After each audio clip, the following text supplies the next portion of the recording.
Newsday continues here on One News Now. I'm Charles Lejano. The Customs Bureau reports that the government lost more than 1 billion pesos in revenues after decreasing tariffs on imported pork. Farmer groups insist that the tariff cut has not benefited pork consumers and producers. Shaila Francisco now reports to us live from Makati to give us more details. Shaila, good afternoon. What do you have for us? Charles, agricultural groups and lawmakers say the 1.36 billion pesos in lost revenues could have been used on measures against the African swine fever. They say the amount is not justifiable as pork prices remain high despite tariff cuts. Based on the latest monitoring of the Department of Agriculture, prices of local pork in some wet markets have gone up by 10 pesos. This despite the importation of 76 million kilograms of pork imports from April to June, with a recorded 500% increase in April and 506% increase in May from last year. With the influx of pork imports, the Finance Department and the DA believe that the revenue losses will be compensated through consumer savings because of cheaper pork. Samahang Industriya ng Agrikultura says the 1.36 billion peso revenue losses could have been higher if the government takes into account the unmonitored smuggled pork. The group said that this amount could have been used to vaccinate agriculture workers and provide more funds to LGUs. They also know that funds of local governments remain limited due to COVID-19, even in the state of calamity declaration due to ASF. Charles, the DA and the importers are confident that the prices of pork may soon decline with the arrival of some 200,000 metric tons of pork imports. The agency says consumers may expect much lower prices by the end of the month. Charles? Thank you, Shaila Francisco, joining us live from Makati. The Philippine Coast Guard is scrambling to contain the possible leak of 3,000 liters of oil after the collision of two vessels at the Manila South Harbor.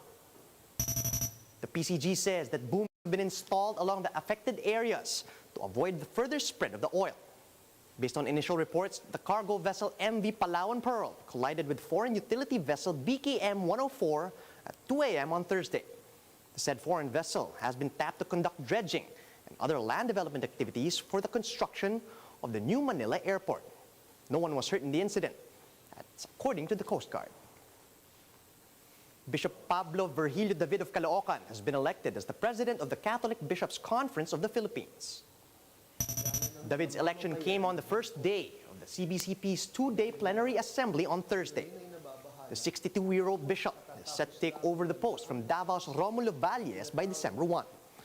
Prior to this, David had been serving as conference vice president since December of 2017, and he is among key church leaders in the country who oppose President Duterte's war on drugs. We'll have more stories after a quick break. Keep it here.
You're still watching One News Now. I'm Charles Lejano.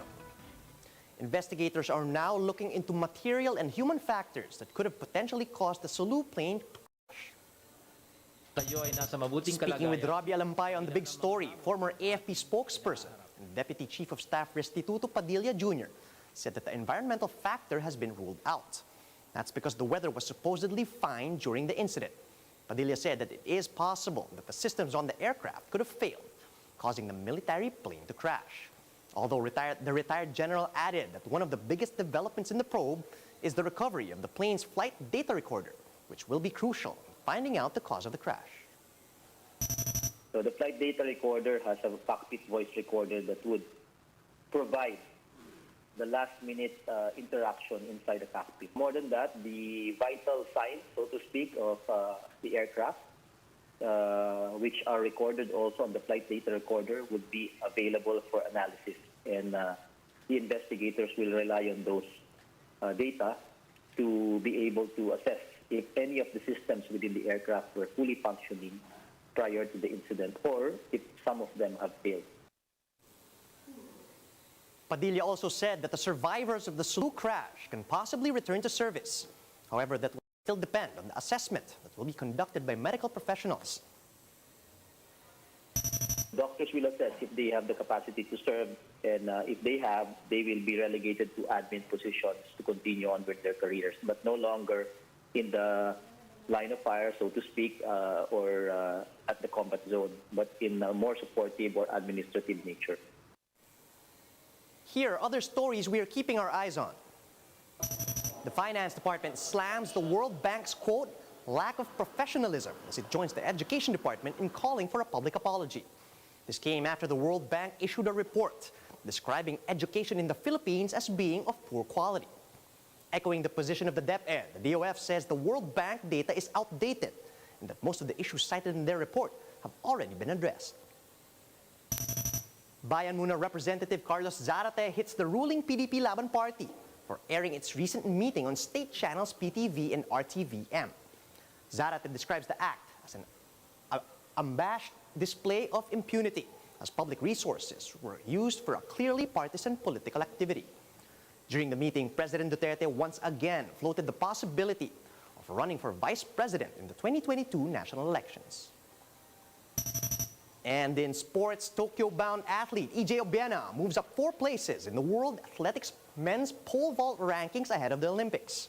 With this, Obiena zooms to the number 6 spot, now ranking higher than reigning Olympics gold medalist Thiago Braz of Brazil. For more updates, visit News 5, the Philippine Star and Business World online. Visit our website, onenews.ph, for more in-depth analysis. And you can also catch One News on the Signal Play app. Just register for a free account at www.signalplay.com so you can stream One News live anytime, anywhere.